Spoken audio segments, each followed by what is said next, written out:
Anda kembali bersama kami di Prime Time Talk. Saya kembali ke Pak Sofyan yang masih bersama kami. Pak Sofyan Wanandi. Ya. Iya, baik.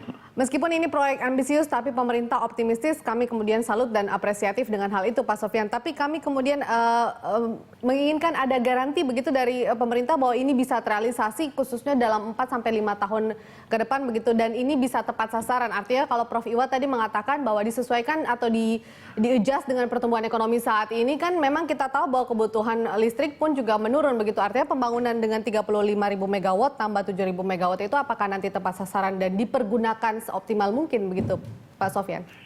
Saya melihat begini ya. Yang pertama tentu saja kita pun kalau sudah putuskan mulai membangun 35.000 megawatt sekarang, kita baru rasakan hasilnya baru 3 tahun lagi atau 4 tahun lagi kan. Pertumbuhannya tentu menaik pada saat itu kita harapkan kita bekerja keras untuk menaikkan pertumbuhan kita sampai di atas 6% kan. Jadi ini kan tidak kita pakai langsung hari ini juga. Cuma kita pakai kan dalam melihat pertumbuhan ke depan. Jadi memang expectation pertumbuhan kita itu jangan kita melihat pertumbuhan sekarang yang sedang turun. Karena toh listriknya juga belum ada. Kita baru lihat listriknya baru ada 3 tahun lagi kan.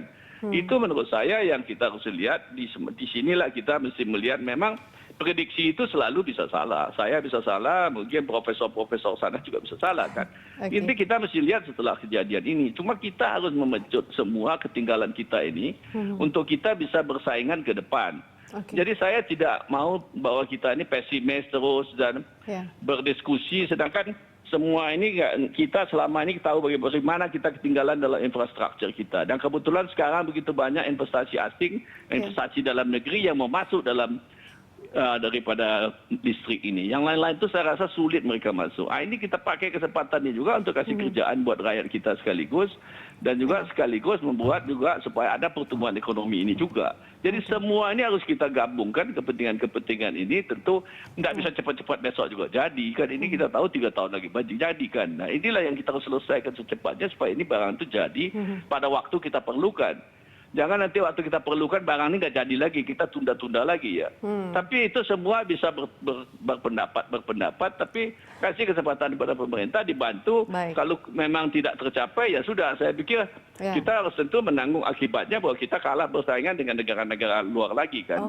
Jangan kita ini selalu ketinggalan dan tidak mau bekerja keras dan cuma berdiam-diam saja dan tidak mau ambisi sedikit untuk melakukan sesuatu yang kita percaya kita bisa. Kebetulan investor banyak yang mau juga. Kesempatan itu tidak akan datang untuk kedua kalinya menurut saya. Ini harus kita lakukan. Kita harus optimistis seperti pemerintah begitu. Kami kemudian salut juga dengan target pemerintah yang cukup besar untuk masyarakat. Kami harap segera terrealisasi Pak Sofyan dan tentunya kami pasti menunggu kekompakan antara pemerintah begitu ya. Tidak ada lagi perdebatan. Detailnya sudah ada di PLN semua, jadi susah buat kita kalau kita jelaskan secara detail gitu. Ya artinya antara Wapres dan juga mungkin Menko begitu Pak Sofyan bisa satu suara sehingga kemudian kita juga tidak bingung nantinya akan terrealisasi seperti apa begitu Pak. Ya betul. Ya baik, terima kasih Pak Sofyan Wanandi sudah bergabung bersama kami di Berita Satu. Selamat bertugas kembali ke Pak Kardaya. Nah, ini kalau berbicara tentang kita tinggalkan dulu mengenai proyek 35.000 megawatt, tapi lebih kepada ketidakkompakan yang terjadi. Ini kan tidak hanya proyek 35.000 megawatt. Kita tahu beberapa waktu lalu juga sempat terkait dengan pembelian pesawat Garuda dan juga proyek kereta cepat begitu yang kemudian ada perdebatan khususnya yang dari apa yang disuarakan Pak Rizal begitu. Dari Komisi 7 akan seperti apa? Apakah akan melihat perbedaan pendapat ini terus berjalan begitu sehingga menimbulkan ketidakpastian nantinya atau akan objektif melihat yang mana yang lebih bisa terrealisasi begitu? Tergantung. Jadi begini, bahwa dalam hal semacam ini, katakanlah terjadi perbedaan pendapat di internal pemerintah dalam kasus seperti listrik, kita sangat memberikan apresiasi ke pemerintah untuk membangun pembangkit listrik. 35.000, mungkin kalau perlu sekarang programnya itu 50.000 atau lebih panjang. Tapi saya katakan, kalau ditanya yang selesai tahun ini berapa, yang selesai tahun 2016 berapa, itu kita lihat yang detailnya ya. Karena ini akan menentukan semuanya. Anggaran pemerintah, anggaran PLN, lalu dan lain sebagainya gitu. Ini yang jadi kalau sudah ini detail ya harus detail. Tetapi memang saya juga setuju sama Pak Sofyan harus bangun, harus bangun. Tetapi kan kalau pertanyaannya itu kalau sampai 2019 itu misalkan selesainya 16, ya nggak apa-apa bilang selesainya 16. Nanti yang berikutnya selesaikan lagi.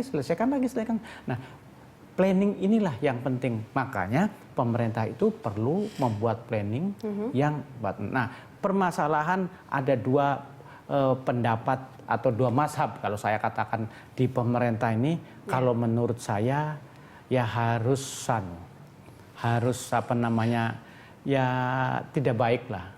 Karena begini, kita kan butuh investor dalam bidang energi ini.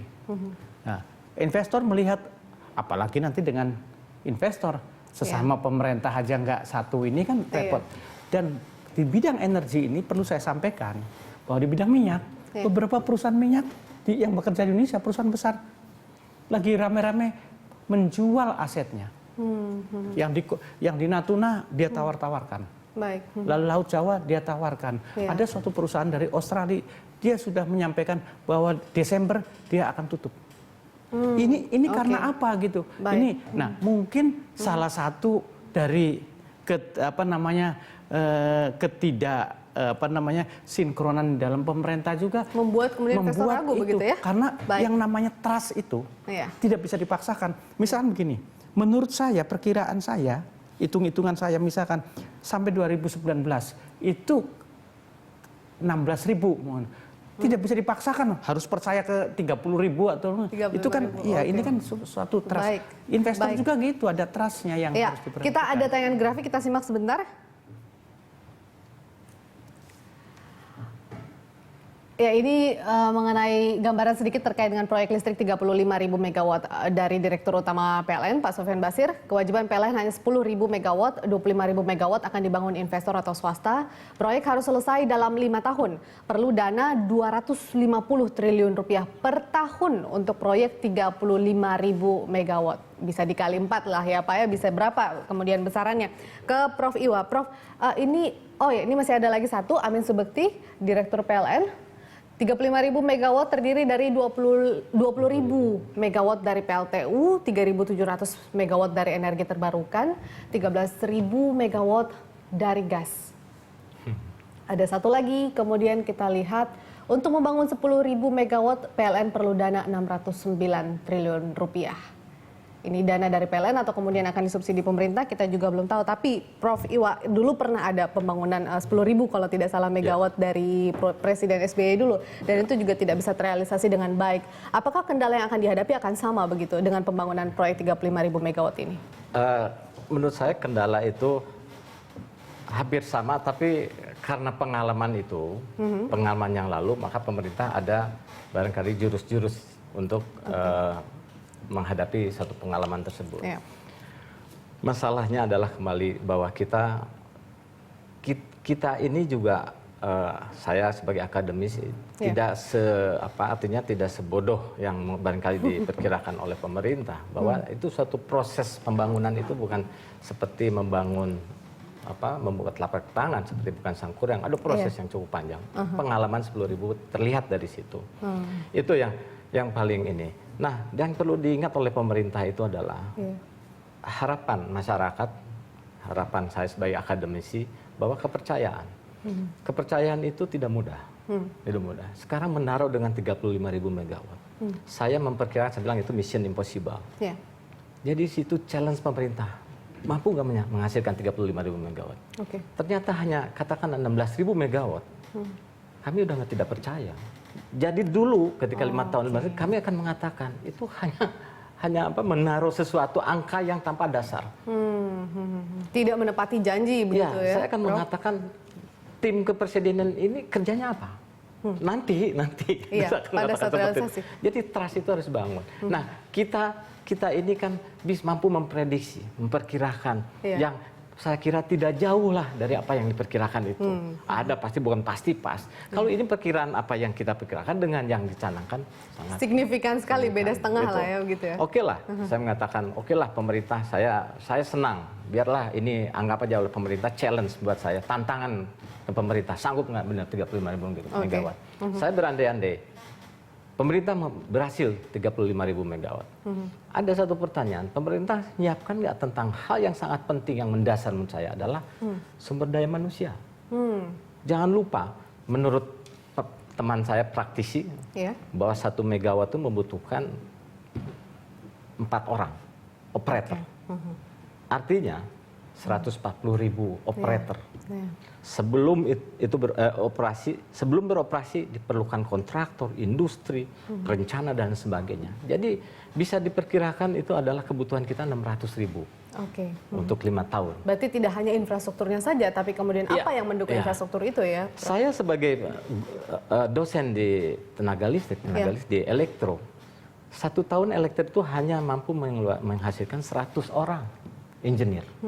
Mungkin yang lain ada diploma yang salah, yang sekali dari bisa dihitung. Artinya dan itu perguruan tinggi di Indonesia barangkali 200 itu tidak sama seperti UI yang 100, paling sedikit. Jadi paling 5 tahun itu kita bisa penuhi hanya 100.000. Jadi ada 400 sampai 500.000 yang kekurangan. Dari mana? Apa kita mau serahkan karena kita di depan muncul masyarakat ekonomi asing kita sendiri serahkan. Begitu. Iya. Akhirnya Jadi, kemudian kita merekrut mereka. Kita sibuk dengan sekarang 35.000 megawatt, 16.000, tapi kita lupa. SDM ini sangat penting dan itu menurut saya itu lebih fundamental daripada listriknya sendiri. Baik, karena itu kebanggaan kita sebagai bangsa. Tidak hanya kemudian masalah pembebasan lahan saja, konstruksi dan lain-lain kebutuhan masyarakat, tapi ada yang lebih besar yang berdampak pada kondisi atau perekonomian kita saat ini, begitu Prof ya? Betul, ada percepatan tenaga listrik, ada percepatan juga sumber daya manusia untuk menyongsong itu. Pak Karda ya, artinya ada satu poin lagi tambahan ini dari Prof Hiwa bahwa masalah SDM juga menjadi satu hal yang sangat penting yang perlu diperhitungkan begitu dalam proyek besar ini. Ya, artinya begini, kalau kita sudah masuk ke proyeknya, tentunya pembicaraan itu atau perencanaan itu mesti detail. Artinya ini proyek ini gimana, ini proyek ini gimana. Tidak waktu bicara detail kita bicaranya seperti bicara visi gitu. Waktu bicara visi ya visi, waktu bicara detail ya kayak visi. Nah ini yang agak anu ya. Lalu ya kalau menurut saya sih